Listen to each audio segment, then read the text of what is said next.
നേരിട്ട അപമാനങ്ങൾ മുഴുവൻ അയാൾ വിയർപ്പൊഴുക്കി തുടച്ചു മാറ്റുകയാണ്. അതിനും വലിയ വാചകം അയാളെക്കുറിച്ച് എഴുതാനില്ല. വലിയ പ്രതീക്ഷകൾ നൽകിയാണ് അയാൾ ബ്ലാസ്റ്റേഴ്സിൻ്റെ മഞ്ഞക്കുപ്പായത്തിലേക്ക് വരുന്നത്. കണ്ടതും കേട്ടതും വെച്ച് ISLൻ്റെ ഹിസ്റ്ററിയെ തന്നെ തിരുത്തുവാൻ കെൽപ്പുള്ള താരമെന്ന തോന്നലുണർത്തിയിരുന്നു. പക്ഷേ പിഴയ്ക്കുന്ന ഷോട്ടുകളും താളം കിട്ടാത്ത ചുവടുകളും ISL മൈതാനങ്ങളിൽ ആരാധകരുടെ ഓവർ എക്സൈറ്റ്മെൻറ്റുകളെ തളർത്തുവാൻ തുടങ്ങിയിരുന്നു.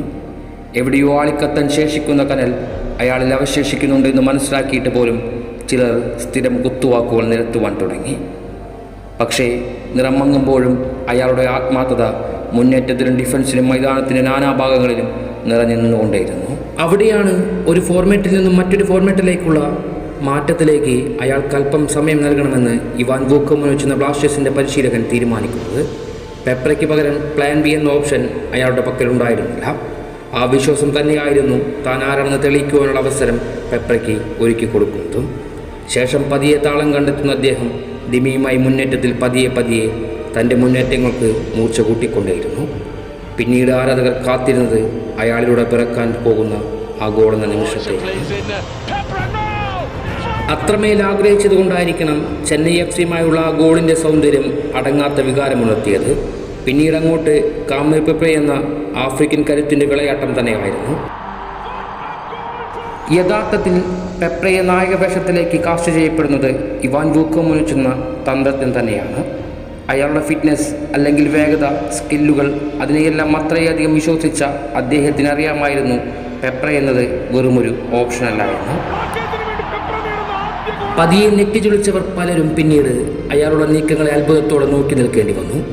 കലൂരിൽ മുംബൈയുടെ അൺബീറ്റൻ റണ്ണിനെ തകർത്തെറിഞ്ഞുകൊണ്ട് കത്തിച്ച് ചാമ്പലാക്കി തിരിച്ചയക്കുന്ന രാത്രി തീ പടർത്തിയത് അയാളുടെ കണങ്കാലുകളാണ്. മുംബൈയുടെ കോട്ട പിളർത്തി ദിമിലേക്ക് അയക്കുന്ന ആ പന്തിൽ അത്രമേൽ ചൂടുണ്ടായിരുന്നു. ശേഷം എക്സ്ട്രാ ടൈമിൻ്റെ അവസാന മിനിറ്റുകളിൽ മുംബൈയുടെ മാറു പിളർത്തിയ ആ ഗോൾ അങ്ങനെ ആ കനൽ തീയായി ആളിപ്പടർന്നപ്പോൾ ആ ഗാലറി ചാൻഡുകളിൽ കാമി പെപ്രയെന്ന് മുഴങ്ങുന്നുണ്ടായിരുന്നു. അവിടം കൊണ്ടൊന്നും ഒന്നും അവസാനിച്ചിരുന്നില്ല. 85-ാം മിനിറ്റിന് ശേഷം മുംബൈയുടെ ബോക്സിലേക്ക് ഒരു സ്റ്റെപ്പ് ഓവർ ചെയ്ത് കയറുന്ന ഒരു സീൻ ഉണ്ടായിരുന്നു.